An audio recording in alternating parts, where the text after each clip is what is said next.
So over here you can see that I can see my task list, and this is the regular Gantt chart view. So if I want to go ahead and then start recording out the task that I do, then what you can do is you can start preparing to record the task and then start recording task. So to do that, you need to go around onto the view tab right here. And once you go around onto the view tab, you can go around over here onto the tables section. So over here, you can see that tables is an option. And from over here, what you can do is you can go around and select out tracking.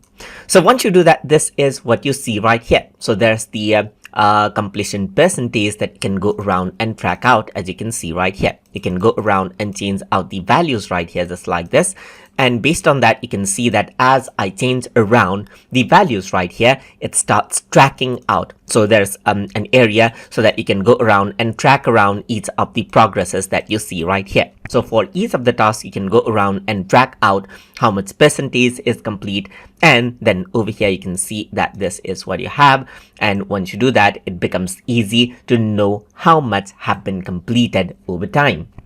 And that is how you can go around and then set up view for recording the task progress inside of Microsoft Project. So I hope you guys learned something as always.